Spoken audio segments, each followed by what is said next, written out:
Hi, guys. So I have a question for you. Have you ever noticed that most of us grew up in this educational system where we measure success by how many boxes we can check off of somebody else's expectations for us? And then a lot of times we carry this mentality into adulthood. And so we continue checking off boxes of other people's expectations or even expectations that we put on ourselves that aren't necessarily the best ones for our unique talents and gifts. And so I want to share some things that will help us kind of start to think about how we can stop doing that and how we can start living more in an intentional way that keeps us more finding our unique way of living and being more alive in the world instead of constantly doing and figuring out what we think it means to be a good mother or a good career person or whatever else, and really doing the inspired path that we're meant to live and to walk. And so I'm going to share that with a little story that helped me start to see how my expectations weren't necessarily in alignment to who I really was. So it kind of started, I have to give you a little bit of a backstory. It started when I was in junior high, and I was asked to give a little to do a little creative writing assignment. So I was really excited about this creative writing class because I love stories and I love reading stories. And I was excited to learn to write my own creative stories. And so I went into this creative writing class all excited to see how I could be creative. And the first assignment she had us do was brainstorm a bunch of activities in our day that were just regular activities we had that day. And so I started off and I was like, well, I ate Fruity Pebbles for breakfast, and that's my favorite cereal. And I played with my dog for a little bit, and then I realized he had chewed through my shoes again. And I went to the bus stop and I got to talk to a cute boy. And so I just kind of started brainstorming all these ordinary events, right? And then she said, okay, I want everybody to now take those events and pick one.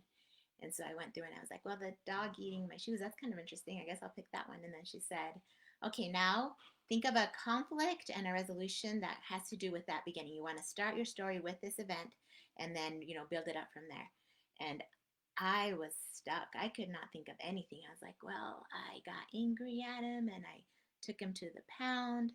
No, that's not good. I decided to go get some new shoes. I just could not think of anything. So I'm sitting there just stressing, and I'm noticing that the rest of the class seemed to be all having these incredibly creative moments, and everybody was writing down all these really creative things. And I was just kind of stuck. And I went home and I kept trying to think of a way to do this story because the next day we were going to be peer reviewing it and other people were going to read it. And I could not think of anything. And so I just skipped class the next day and I decided that I was one, not a good writer at all, and two, I was also not at all creative. And I carried this belief with me for a long time. And many years later, I decided to start blogging because we had moved, I got married, and we moved to Kentucky, and I was far away from family. And, later on, we moved to other states, and I just wanted to keep them updated with what we were doing. And so I started writing about our kids. And then I found myself also writing about some of the educational things we were doing and some of the things I was learning and lessons I was having.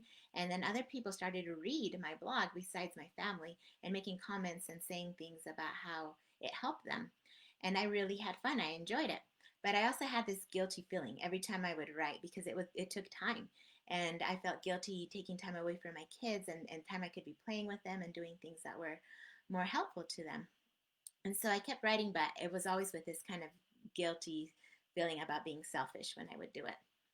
And so many years later, after that, I went to a mother's retreat up in Heber, and it's this beautiful campground with these cabins, and it's just so peaceful and pretty up there. And we heard some amazing speakers, and they talked to us about some really cool, things about motherhood and how we could be inspired to be the best mothers and things. And I was just so inspired. And so we got up the next morning for this early morning reflection hike, and we took our journals, and it was still dark when we met, and we hiked up this mountain, and we got to sit at the very top and seeing down into the beautiful view below us. And I was sitting there with my journal in hand, and I was ready to be a really good mother. So I was talking to my Heavenly Father, and I said a prayer something like this: Heavenly Father, I am ready to be the very best mom I can. And I know that blogging is taking away a lot of time from my family. And so I'm going to give that up. I am ready to stop doing that because I really want to be a good mother. And I know that, as I make the sacrifice, I'll be able to be better for them. And the next thing that happened totally took me by surprise because suddenly I was filled with just all of these people that had commented or said something, and just these thoughts kept coming to my mind about people who had been helped through the things that I had written. And that was really shocking to me because I'd always considered myself a really bad writer, and it had never occurred to me that writing might be a gift that I could develop and help people with. And so it kind of floored me, but it also made me start taking my writing more seriously because I thought, well, maybe writing is a gift I'm supposed to develop. Maybe this is something that Heavenly Father actually wants me to do, and I don't have to feel guilty about doing it. And so it was kind of a mental switch for me, and I realized that my expectation of what motherhood wasn't necessarily in alignment to who Heavenly Father wanted me to be. And since then, that lesson obviously taught me a very important principle, and that is that part of being a nurturer is learning to nurture yourself and learning to mother yourself, I guess, in a way, and to be, healthy and feed yourself well and develop your gifts and talents so that you can make a contribution to the world. And an added bonus to doing that is that as I've tried to do that, my kids have also wanted to do that as well. They've seen my example, and not that I'm perfect at it. I fail in so many ways, but they've seen that desire and they've wanted it themselves, and so they've started to make or think of different ways that they can also make an impact for good. And so that's one of the neat things about nurturing yourself, is that it also nurtures your children. And I share that story with you because it taught me an important lesson about expectations, and that when we start to see the false beliefs that we have and start to align them better with who we really are, then we can go more into our unique path.